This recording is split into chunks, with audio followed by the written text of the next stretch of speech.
राजा शनिक राजा शतानिक ने समंतोमणि से पूछा, भगवान, स्त्रियों के लक्षणों को तो मैंने सुना, अब उनके व्रत सदाचार को भी मैं सुनना चाहता हूं, उसे आप बतलाने की कृपा करें। तो समंतो मुनि बोले, महाबाहु शतानिक, ब्रह्मा जी ने ऋषियों को स्त्रियों के सद्वृत्त वे बतलाए हैं, उन्हें मैं आपको सुनाता हूं, आप ध्यान पूर्वक सुने। जब ऋषियों ने स्त्रियों के सद्वृत्त के विषय में ब्रह्मा जी से प्रश्न किया, तब ब्रह्मा जी कहने लगे, मुनीश्वरों, सर्वप्रथम गृहस्थ आश्रम में प्रवेश करने वाला व्यक्ति यथाविधि विद्या अध्ययन करके सत्कर्मों द्वारा धन का उपार्जन करे, तदनंतर सुंदर लक्षणों से युक्त और सुशील कन्या से शास्त्रोक्त विधि से विवाह करे। धन के बिना गृहस्थ आश्रम केवल विडंबना है, इसलिए धन संपादन करने के अनंतर ही गृहस्थ आश्रम में प्रवेश करना चाहिए। मनुष्य के लिए घोर नरक की यातना सहनी अच्छी है, किंतु घर में शुदा से तड़पते हुए स्त्री पुत्रों को देखना अच्छा नहीं है।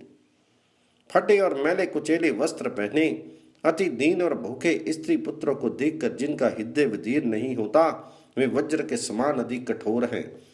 उनके जीवन को धिक्कार है, उनके लिए तो मृत्यु ही परम उत्सव है, अर्थात ऐसे पुरुष का मर जाना ही श्रेष्ठ है। अतः स्त्री ग्रहण करने वाले अर्थहीन पुरुष के त्रिवर्ग धर्म अर्थ काम की सिद्धि कहाँ संभव है? संभव ही नहीं है। वे स्त्री सुख न प्राप्त करके यातना ही भोगता है। जैसे स्त्री के बिना गृहस्थ आश्रम नहीं हो सकता, उसी प्रकार धन विहीन व्यक्तियों को भी गृहस्थ बनने का अधिकार नहीं है। कुछ लोग संतान को ही त्रिवर्ग का साधन मानते हैं, अर्थात संतान से ही धर्म अर्थ और काम की प्राप्ति होती है, ऐसा समझते हैं। परंतु नीति विशारदों का ये अभिमत है कि धन और उत्तम स्त्री ये दोनों त्रिवर्ग साधन के हेतु हैं। धर्म भी दो प्रकार का कहा गया है, इष्ट धर्म और पूर्व धर्म। यज्ञ आदि करना इष्ट धर्म है और वापी कूप तालाब आदि बनवाना पूर्व धर्म है। ये दोनों धन से ही संपन्न होते हैं। दरिद्री के बंधु से भी उससे लज्जा करते हैं और धनाढ्य के अनेक बंधु हो जाते हैं। धन ही त्रिवर्ग का मूल है।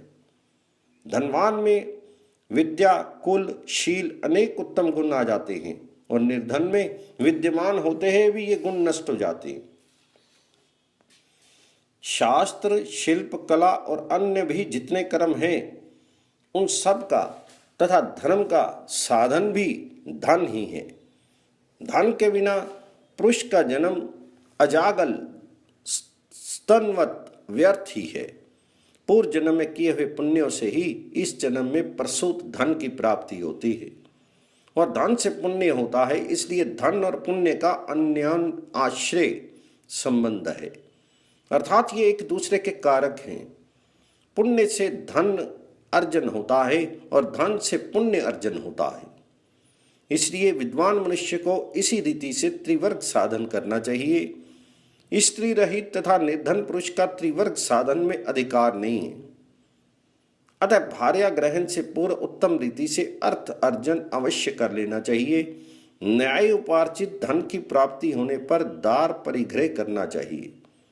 अपने कुल के अनुरूप धन क्रिया आदि से प्रसिद्ध अनिंदित सुंदर तथा धर्म की साधन भूता कन्या को प्राप्त करना चाहिए। जब तक विवाह नहीं होता है तब तक पुरुष अर्ध शरीर हो ही रहता है। इसलिए यथाक्रम उचित अवसर प्राप्त हो जाने पर विवाह करना चाहिए। जैसे एक पहिए का रथ अथवा एक पंख वाला पक्षी किसी कार्य में सफल नहीं हो पाता, वैसे ही स्त्रीहीन पुरुष भी प्रायः सभी धर्म कृत्यों में असफल हो जाते रहते हैं। पत्नी परिग्रह से धर्म तथा अर्थ दोनों में बहुत लाभ होता है और इससे आपस में प्रीति उत्पन्न होती है। सत प्रीति से काम रूपी तृतीय पुरुषार्थ भी प्राप्त हो जाता है, ऐसा विद्वानों का कथन है। विवाह संबंध 3 प्रकार का होता है, नीच कुल में, समान कुल में, उत्तम कुल में। नीच कुल में विवाह करने से निंदा होती है, उत्तम कुल वाले के साथ विवाह करने से वे अनादर करते हैं। अपने से बड़े लोगों के साथ बनाया गया विवाह संबंध नीच के साथ बनाए गए विवाह संबंध के प्राय समान ही होता है। इस कारण अपने समान कुल में ही विवाह करना चाहिए। मनस्वी लोग विजातीय संबंध भी ठीक नहीं मानते। ये वैसा ही संबंध होता है जैसे कोयल और शुक का, जिस संबंध में प्रतिदिन स्नेह की अभिवृद्धि होती रहती है और विपत्ति संपत्ति के समय भी प्राण तक का भी देने में विचार नहीं किया जाए, वह संबंध उत्तम कहलाता है। परंतु ये बात उनमें ही होती है जो कुल, शील, विद्या और धन आदि से संपन्न होते हैं, समान होते हैं। मनुष्यों के स्नेह और कृतज्ञता की परीक्षा विपत्ति में ही होती है। इसलिए विवाह और परामर्श समान के साथ ही करना चाहिए, अपने से बड़े तथा छोटे के साथ नहीं। इसी में अच्छी मित्रता रहती है। ब्रह्मा जी बोले, मनीश्वरों, जो कन्या माता की स्पिंड अर्थात माता की 7 पीढ़ी के अंतर्गत की ना हो तथा पिता के समान गोत्र की ना हो, वह द्विजातियों के विवाह संबंध तथा संतान उत्पादन के लिए प्रशस्त मानी गई है। जिस कन्या के भाई नहीं हो और जिसके पिता के संबंध में कोई जानकारी नहीं हो, ऐसी कन्या से पुत्रिका धर्म की आशंका से बुद्धिमान पुरुष को विवाह नहीं करना चाहिए। धर्म साधन के लिए चारों वर्णों को अपने अपने वर्ण की कन्या से विवाह करना श्रेष्ठ कहा गया है। चारों वर्णों के इस लोक और परलोक में हित अहित के साधन करने वाले 8 प्रकार के विवाह कहे गए हैं, जो इस प्रकार के हैं: ब्रह्म, देव, आर्ष, प्रजापत्य, असुर, गंधर्व, राक्षस तथा पिशाच। अच्छे शील स्वभाव वाले उत्तम कुल के वर को स्वयं बुलाकर उसे अलंकृत और पूजित कर कन्या देना ब्राह्म विवाह है। यज्ञ में सम्यक प्रकार से कर्म करते हुए ऋत्विक को अलंकृत करके कन्या देने को देव विवाह कहते हैं।